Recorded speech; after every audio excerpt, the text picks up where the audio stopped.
Oh, hey, Netarts Friends Church. How are you doing? Are you hanging in there? So far, I feel like I'm coping with the quarantine pretty well. I've let a few things slide,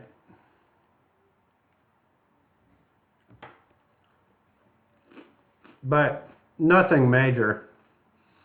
Like I'm out of bed in time for lunch every day, and wearing the same clothes all week has really helped us. There's not any laundry to do. Last Tuesday, I had a pretty good conversation with my son, Connor. Uh, Showed him he didn't know where the next cereal box was, so showed him where to find it. And one of the really good things about the quarantine is that I've stopped worrying about everything, a lot of things, which feels really good. Like at home, if anyone needs anything, or if I hear any complaining, I just completely tune them out. It's really helped my home life. So, things are good. How are things going with you?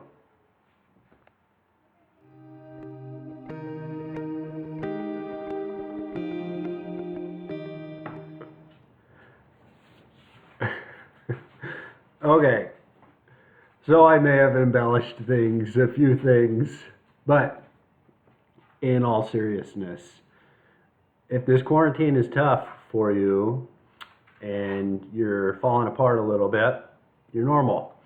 If you're loving it, you're normal. I've been hearing that from people as well. If you are in denial about how hard it is, because that's part of grief, we're going through some major loss here, so you just can't face it yet, you're normal. This whole quarantine thing is just a major learning curve for all of us.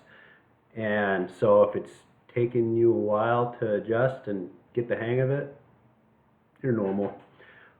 Our family has not found our rhythm yet. We're still working on it. So if you could have been in our home this past week or the past few weeks, not every moment has been pretty. It just hasn't.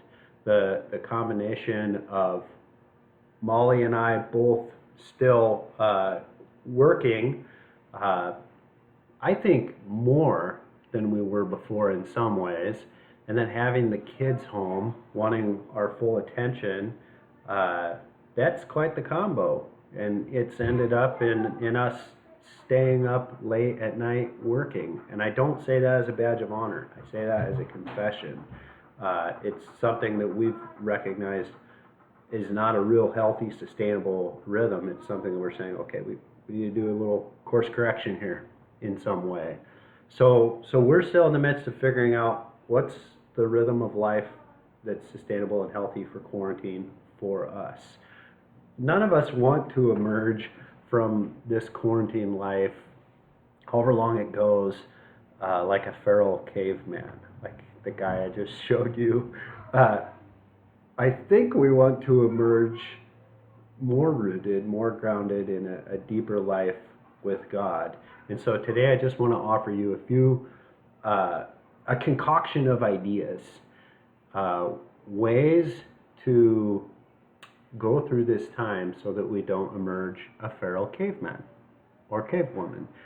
These ideas are not all original with me, but there's something to consider. As I share these, please don't try to do all of them. That would be terrible.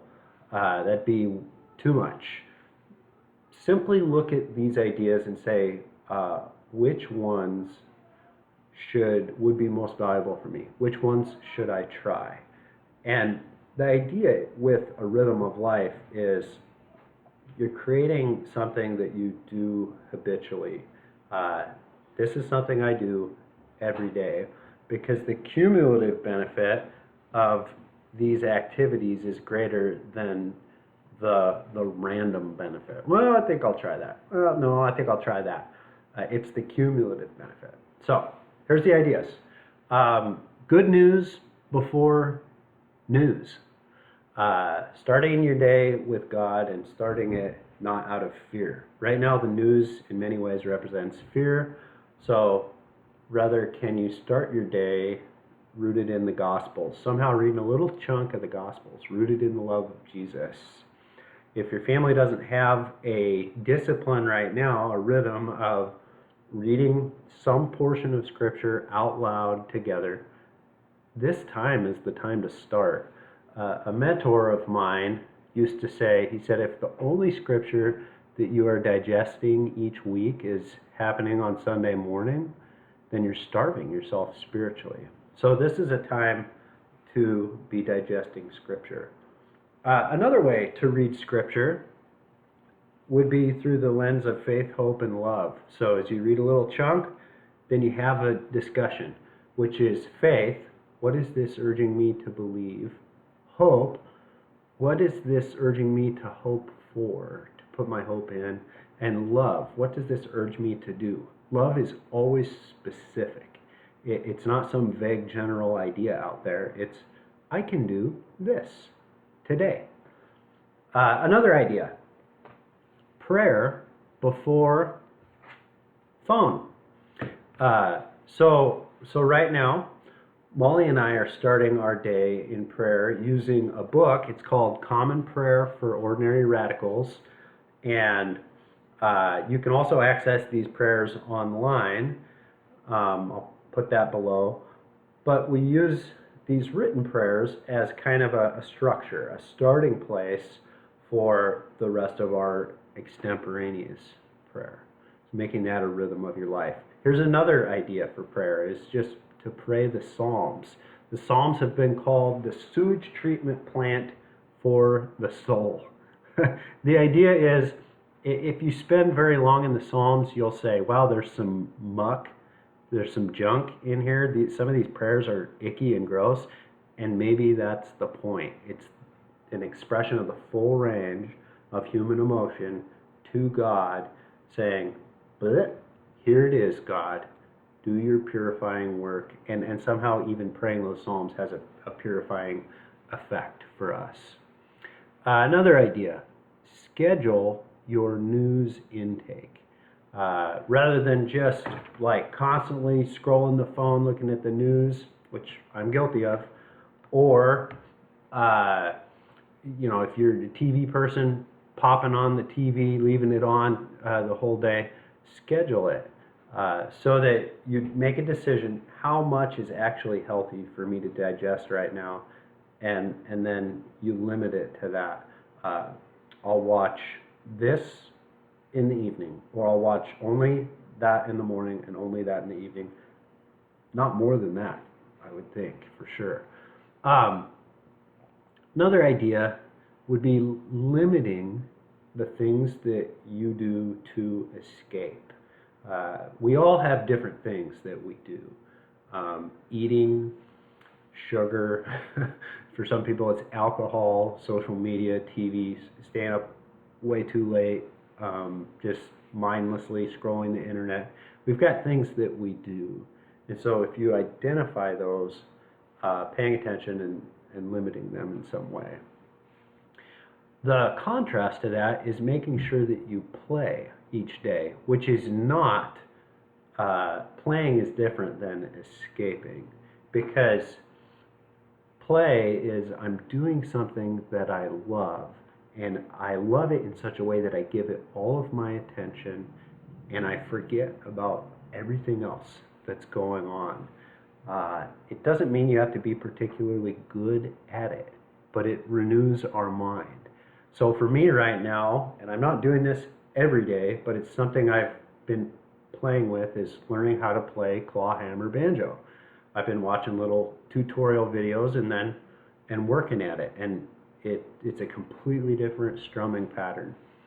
So for you, maybe it's gardening or woodworking or cooking or art, or reading a book. Another idea that's super important is laughing, and keep laughing. Really appreciating the humor in your life right now. Pursuing curiosity.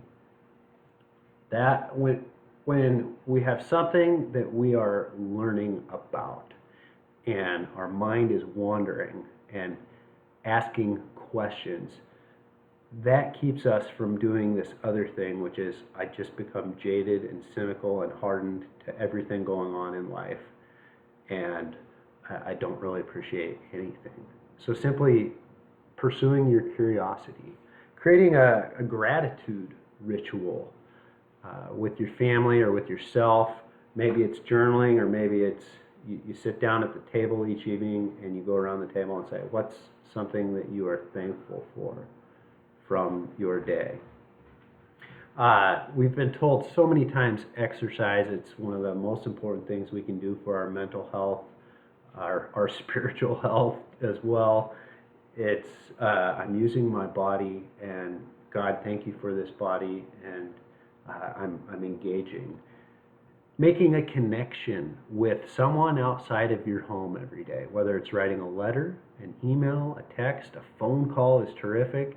Chatting with a neighbor from the 6-foot distance, going on a walk with someone the 6-foot distance, making some kind of a connection so that you're not just living in this bubble and staying in the bubble.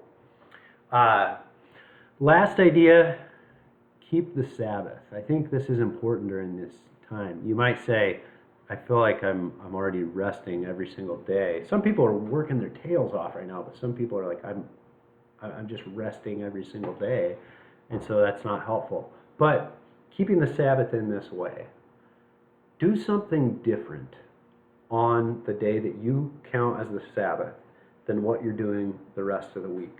And somehow make it different, and make it different in such a way that you are worshiping, you are appreciating what God has given to you right now in your life, and you're praising God for that. So, love you, Netarts Friends Church. Hope you don't go feral.